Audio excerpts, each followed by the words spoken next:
Assalamualaikum warahmatullahi wabarakatuh.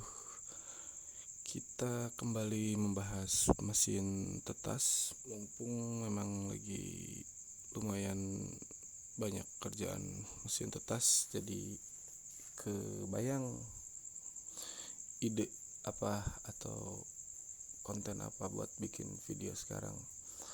Nah, oke, ini sekarang sih lebih ke petunjuk pemakaian gitu. Apa sih yang mesti dilakukan ketika kita baru dapat mesin tetas? Oke, kita coba dari mati dulu.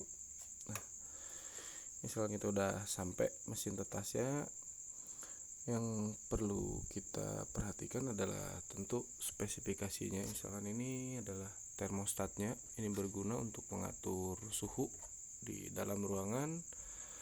Ini timer, berguna untuk mengatur durasi perputaran si raknya. Dalam hal ini sekarang mesin ini menggunakan sistem rak geser mekanismenya. Terus yang ini adalah sensor kelembaban yang besar. Ini yang angkanya 69 itu sensor kelembaban. Sedangkan yang angka 29 itu suhu aktual. Nah, jadi ketika dalam kondisi mati lampu mesin tetas, terutama yang kita ngomongin yang buatan saya, dalam kondisi mati lampu kita masih tetap bisa baca suhu dan kelembabannya berapa. Nah, karena ini kan dalam kondisi mati nih, kabel powernya dicabut, ini bisa baca suhu dan kelembaban. Itu sangat berguna jadi buat panduan kita nanti kalau mati lampu. Karena kalau mati lampu itu biasanya begitu mati lampunya, bak-bak air yang di sini tuh dikeluarkan semua, mesinnya tutup lagi, kita pantau suhu dari sini. Nah, suhu sebenarnya kalau misalkan untuk sampai 30 derajat aja masih aman gitu. Karena gini, kenapa saya berani bilang aman sedangkan pembuat atau orang-orang yang lain gitu yang berbicara tentang mesin tetas bilang harus cepat-cepat pakai ini dan itu. Oke, iya. Sebetulnya seharusnya begitu kalau kita ngomongin persentase penetasan gitu. Semakin tidak ada gangguan itu semakin bagus hasil tetasnya. Tapi di sini kita bicara kadang-kadang tidak semua orang punya genset dan tidak semua orang punya alat-alat recovery ketika listrik mati. Jadi solusi yang paling murah ketika listrik mati adalah mengeluarkan semua air dari dalam sini, tutup kembali.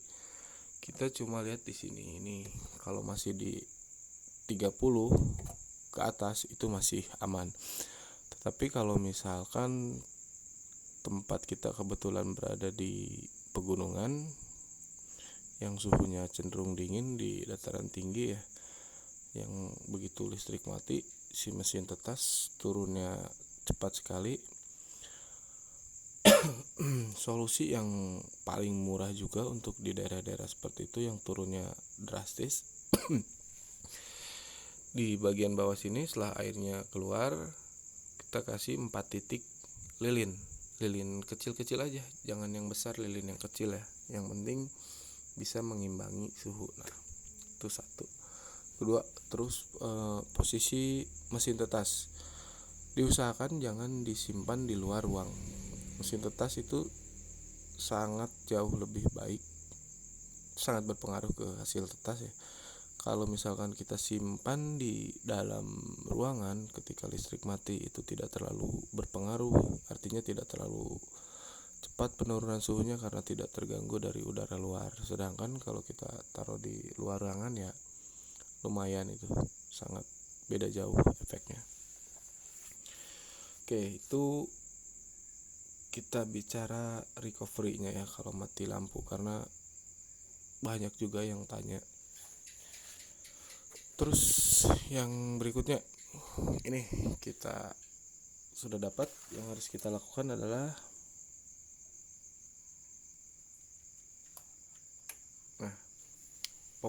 power sudah on. satu persatu. Kita cek dulu.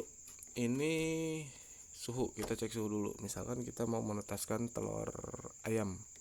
Ayam itu kalau saya biasa main di 37 38. Nah, ini kita cek dulu. Suhu atasnya 42, suhu bawahnya 33,1. Nah, ini settingannya masih ngawur ya. Oke, yang pertama kita set itu suhu bawahnya 37 38. Berarti ini, nah ini jangan kebalik ya. Ini yang tanda panah ke atas itu untuk setting suhu di bawahnya. Tanda panah ke bawah ini untuk setting suhu yang atas, suhu tingginya. Oke, kita setting dulu yang ini dulu. Kita main di 37.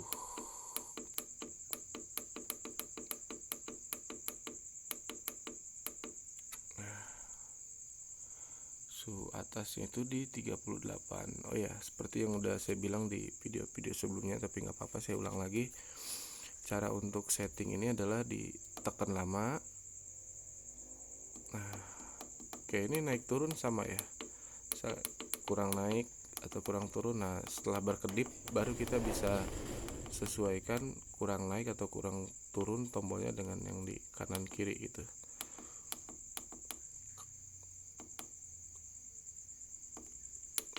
Nah, ini kita bisa sesuaikan. Jadi setelah berkedip ya, setelah berkedip itu fungsi tombol ini buat turun naikkan sesuai suhu yang kita mau. Tapi kalau sebelum berkedip kita tekan, misalkan dalam kondisi gini, tekan satu kali itu kita untuk cek suhu. Oh, ini sudah pas suhu bawahnya, suhu atasnya udah pas 38. Nah, oke, ini sudah pas setup termostatnya. Sekarang timer pergerakan mesin tetas. Pergerakan telur, sebentar, saya ambil dulu telurnya supaya enak kali ya ngejelasinnya. Nah, ini kebenaran udah kita kasih tanda. Sebentar. Oh ya, sebagai informasi juga, rak geser yang ini kita bisa ganti-ganti settingnya. Nah, ini kita bisa buka, jadi bisa buat telur yang gede, telur entok, telur bebek pun posisinya leluasa. Nah, ini kita posisikan di atas. Dan sebagai informasi gitu, ini masih berhubungan dengan nanti kita cara setting timer ya. Untuk pergerakan telur itu hanya butuh 45 derajat. Lebih nggak apa-apa sih sebenarnya, saya udah praktekin, tapi minimalnya 45 derajat. Jadi kalau misalkan si telur ini berputar cuma segini, nah ini kurang. Nah, kalau 45 derajat itu kan ini dari titik di atas sampai gini lah. Jadi kalau misalkan sampai begini garisnya di kesini berarti kan 90 derajat. Nah, kalau 45 tuh segini ya, jadi dari atas gini ke ini. Oke. Dan sebenarnya juga aturan itu sih kalau saya lihat di indukan beda ya, sedikit beda gitu. Kalau saya lihat indukan yang mengerami telur itu di sarangnya justru acak. Ya nggak mungkin juga ya indukan sampai ngukur berapa derajat perputaran telur. Oke, tapi gitu, berhubung itu teori yang sudah dijalankan dan dipraktekkan dan diuji coba, mungkin ya kita ikuti. Dan memang sih selama ini juga saya setting timer perputaran telur tuh nggak pernah terlalu lama. Oke, ini kalau setting timer yang seperti ini, kondisi ini di off dulu, mati. Bentar, kayaknya kurang jelas.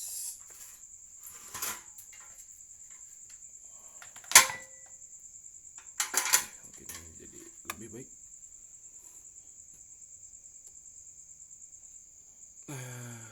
Nah, ini nih kelihatan ya.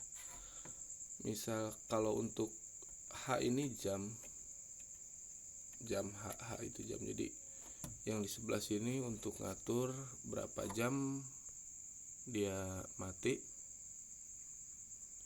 dan untuk yang di sebelah sini untuk ngatur berapa lama dia hidupnya. Oke. Yang di sini karena kita mau tes, kita rubah dulu ke detik biar kita nggak usah nunggu 4 jam sampai bisa ngelihat raknya bergerak. Nah ini 04 itu artinya 04S artinya dia mati atau waktu tunggu sebelum rak nyala itu selama 4 detik. Ini kita rubah ke detik juga. Oke, nah ini kita coba di 10 detik dulu ya. Oke, nah kita coba 10 detik nyala, waktu tunggunya selama 4 detik, dan nanti kita lihat hasilnya si telur itu bakal berputar berapa lama. Aduh, kabel powernya nggak kencang.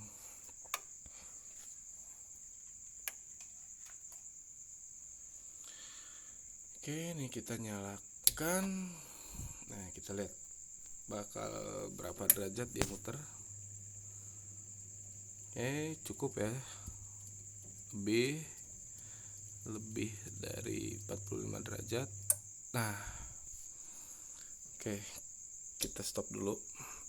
Artinya dengan kita men-set ini nyala selama 10 detik, ada perubahan dari posisi marking yang awal itu di atas jadi ke sebelah sini. Jadi mungkin ini sekitar ya banyak lah muternya, jadi bisa gantian. Nah, oke, gimana kadang-kadang ada orang-orang yang menginginkan set itu misalkan awalnya posisi seperti ini, terus mau ketika setelah berputar tuh jadi posisi seperti ini, ya kan. Nah, tadi 10 detik itu sampai begini, jadi kita coba kurangin. Ini misalkan jadi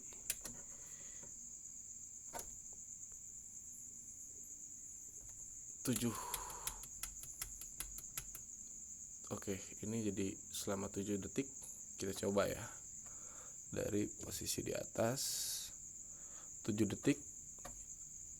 Yang targetnya kita itu yang tadinya marking di atas jadi di bawah.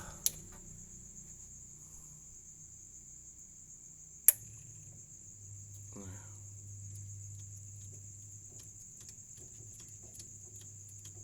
oke, ini pas banget ya. Jadi awalnya di atas markingnya terus jadi di bawah. Nah, itu yang kita butuhkan.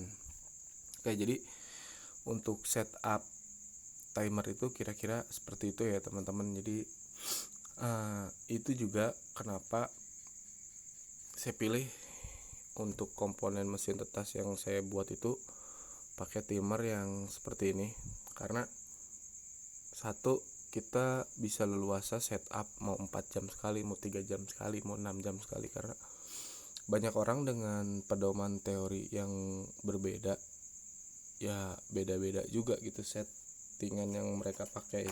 Makanya saya kasih mesin yang seperti ini gitu, pilihan spare partnya, supaya mereka bisa menyesuaikan sendiri dan mengaplikasikan sesuai dengan teori-teori yang mereka percayai untuk menetaskan telur.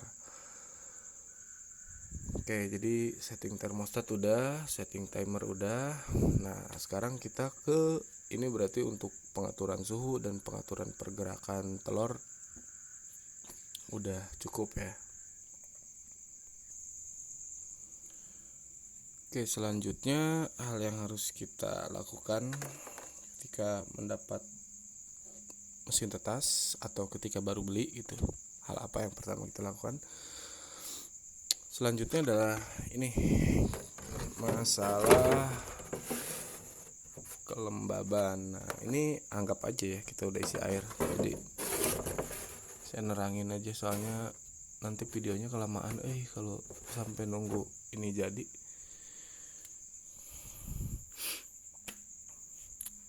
air yang kita isi di sini dan suhu yang telah kita set di sini itu hasilnya adalah di sini. Jadi volume air dengan settingan suhu yang kita set hasilnya ada di sini. Nah, ini sekarang kita di 66. Wajar gitu, belum diisi air kok udah 60 derajat 60% kelembaban udaranya, sedangkan untuk menetaskan telur itu kita hanya butuh 55 sampai 60 kalau untuk telur ayam ya. Oke, itu saya jelasin. Ini teman-teman bisa lihat suhunya 29,4. Suhunya masih rendah dan otomatis belum, jadi dari suhu ini belum terlalu banyak melakukan penekanan terhadap kadar air di udara atau kelembaban airnya ya, jadi si suhu ini belum neken ke udara. Dan terlebih lagi ini kan kondisi dibuka, terus saya rekam video malam, makanya wajar kalau kelembaban udaranya masih tinggi. Dan nanti gitu, kalau misalkan kita mau set kelembaban maunya di berapa, biarkan mesin ini menyala di settingan suhu yang kita tuju. Biarin aja nyala, jangan dulu berpikir untuk memasukkan telur. Tapi biarkan dulu ini nyala sampai nih, nah ini kan masih baru nih, masih baru, belum kena hangat, belum main di settingan panas yang semestinya. Jadi intervensi dari bahan-bahan yang masih baru itu terhadap suhu masih kenceng banget. Nah, makanya begitu sudah selesai setup, masukin air seperlunya aja, kita kira-kira setengah bak, biarin nyala beberapa jam sampai nanti ini kan mulai hangat, mulai apa. Setelah itu baru kita lihat berapa kelembaban yang didapat. Nah, misalkan nih setelah 5 jam kita nyalain dengan settingan suhu yang kita tuju, ini menunjukkan angka 50%. Berarti kan sedangkan target kita 55 gitu untuk menetaskan telur ayam. Kita tambah lagi airnya. Atau misalkan setelah nyala selama 2 jam ternyata ininya 66 atau 70.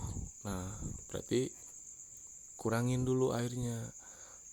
Nah, masalah kurang, mengurang, dan menambah juga kita nggak bisa terlalu cepat. Misalkan udah kita kurangin, nah terus belum turun suhunya, langsung tambah lagi, nggak bisa gitu. Jadi setelah kita kurangi volume airnya, tunggu lagi, agak lama proses ininya, pembacaannya kalau sensor kelembaban udara. Jadi ya agak sembari santai-santai dikit, sembari nonton YouTube saya kan bisa juga, biar nggak terlalu lama. Nah ya itu ya masalah kelembaban. Oke, kenapa nggak kita bikin aturan aja gitu, biar nggak memusingkan. Wah, kalau mau menetaskan ini baknya harus penuh atau baknya harus setengah airnya. Nggak bisa gitu. Soalnya kelembaban udara yang alami di setiap daerah itu berbeda. Makanya khusus untuk masalah kelembaban ini harus kita setting di tempat masing-masing. Gitu alasannya. Dan jumlah bak air pun beda tempat bisa beda-beda. Nah ini kan kayak ini 2, misalkan udah 2 nih diisi, dua-duanya full tapi kelembabannya belum dapat, masih di bawah 55. Ya mau gak mau kita tambah bak lagi, satu lagi. Jadi gitu, kalau untuk settingan kelembaban memang pengaruhnya ke lingkungan kita juga. Itu harus disetting masing-masing gitu, nggak kayak suhu atau timer yang bisa kita tek setting segitu udah ngerubah-rubah lagi. Karena itu juga si mesin tetas teh pengaruh presentasi tetasnya juga. Kalau untuk dengan sistem kerja yang seperti ini yang saya buat, yang ini nih, tipe yang ini, itu operator atau yang mengoperasikan mesin tetas juga berpengaruh gitu ke presentasi mesin tetas. Tapi agak repot juga kalau misalkan ada mesin tetas dengan sistem kerja seperti ini, nggak ada sensor kelembabannya, jadi kita buta nih. Ya gimana mau netesin kalau kelembaban air nggak terkontrol. Nah itu hal-hal yang harus teman-teman pahami banget gitu. Menetaskan telur itu kelembaban sama suhu sama justru putaran ini yang bisa beberapa settingan gitu. Tapi kalau kelembaban sama suhu itu memang harus sesuai anjuran gitu, berdasarkan jenis telurnya apa. Nah makanya kalau banyak sih yang teman-teman yang ngeluh udah pakai mesin tetas telurnya malah nggak pada netes. Nah suhunya berapa, oh mereka hafal settingan suhu, tapi begitu ditanya kelembabannya berapa, mulai deh tuh nggak ada jawaban. Nah itu jangan sampai gitu kita mengoperasikan mesin tetas tapi semua hal yang dibutuhkan untuk menetaskan telur itu nggak kita jalankan atau malah nggak ada sama sekali gitu. Terus kalau misalkan ada teman-teman yang tanya ada nggak sih mesin tetas yang nggak perlu lagi setting-setting kelembaban, nggak perlu lagi setting ini itu gitu.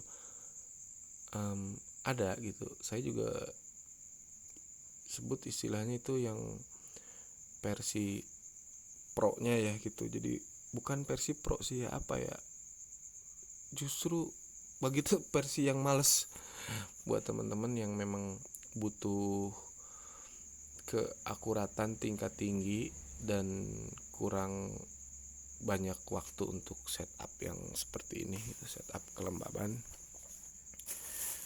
Saya juga buat yang memang kelembaban diatur oleh mesin, jadi ketika kurang dia naikin sendiri kelembabannya, ketika terlalu tinggi dia ketika sudah mencapai titik kelembaban yang mau dia stop, dan ketika kelembabannya ketinggian dia langsung kurangin kelembabannya sampai ke titik yang kita mau kelembabannya gitu. Itu ada. Kalau teman-teman mau tahu fresh list harga, karena saya kalau misalkan bikin mesin tetas juga harganya juga nggak mesti yang harga berapa, itu bisa dilihat di profil Facebook saya gitu. Jadi fotonya saya upload di Facebook itu harga termasuk, jadi nanti bisa dilihat-lihat. Untuk yang versi seperti ini yang kapasitas 50, yang itu sebelah situ ada kapasitas 100, terus yang kapasitas 200, kapasitas 1000, 500, 2000. Price listnya udah ada, dan mungkin ke depan kita akan lebih banyak lagi video tentang mesin tetas. Dan untuk sekarang cukup segitu dulu panduan pengoperasian mesin tetas digital otomatis dengan sistem rak geser. Semoga video ini bermanfaat dan semoga sukses beternak. Assalamualaikum warahmatullahi wabarakatuh.